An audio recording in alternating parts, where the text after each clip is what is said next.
Hello， 大家好，我是Amanda。端午将至哦，显示着今年的夏天正式来临了。那说到端午呢，大家都管它叫粽子节。其实往年我做过很多款粽子了，今年就不做了。如果你还没有学会做粽子呢，可以点这个链接去看。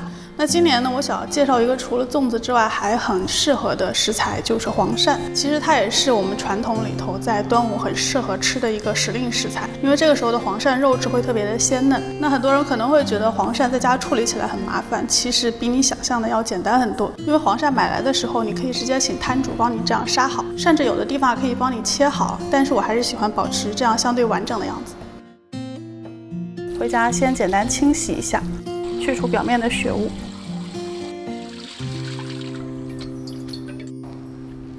烧一锅水，放小葱1根，料酒1大勺。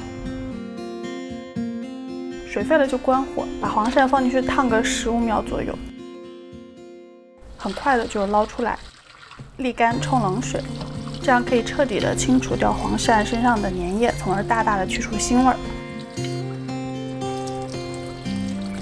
烫过的黄鳝已经不会滑溜溜了，也比较好切。把皮朝下，用刀尖在中间划成2半，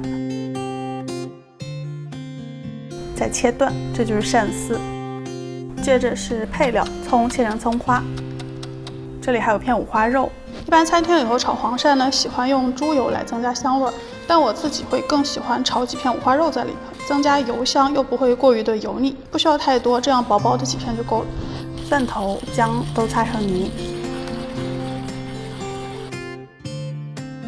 把生抽2大勺，料酒1大勺，老抽1小勺，糖大概1/2大勺，调成料汁。因为一会儿下锅炒呢，会要求手速比较快，提前备好汁，避免一会儿会手忙脚乱。1大勺玉米淀粉，加2大勺水调成水淀粉。起油锅，热锅冷油哦，就是锅热之后再倒油，下五花肉翻炒一会儿，至焦黄，把猪油也煸出来一些，下姜泥和1半的蒜蓉略炒香。立刻下鳝丝翻炒几下，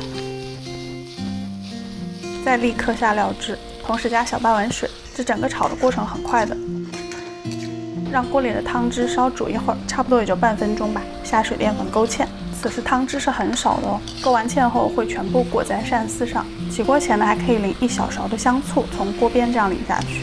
醋接触到热锅挥发之后，就不会有醋酸味，但是能够增加味觉的层次感。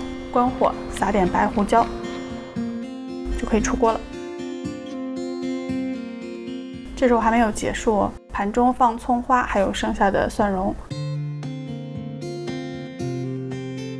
另取一个小锅，烧热大概2大勺植物油，到微微冒白烟的程度，泼到蒜蓉葱花上，滋啦一声，这就是菜名里的响油2字。做好的响油鳝丝盘子里不应该有太多的汤汁，而是恰到好处的全部都裹在鳝丝的表面。鳝丝本身是很鲜嫩又无刺的，这样裹在浓郁酱汁里头，是那种一看就忍不住口水大涨的菜。吃之前可以把蒜拌匀。这道菜呢是上海还有江浙一带都非常流行的菜式，它的传统做法是非常浓油赤酱的那种，会用到大量的猪油和糖来调味。那我的版本是相对比较少油和清淡的，但是味道是绝对不会打折扣的。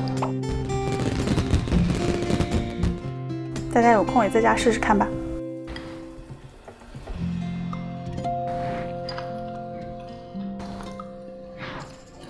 YouTube 的观众你们好，如果还想看我做什么菜呢，欢迎在评论区告诉我。喜欢我的节目或者喜欢我本人，不要忘记订阅我的频道并打开小铃铛哦，每周3都会有更新。咱们下周再见了，拜拜。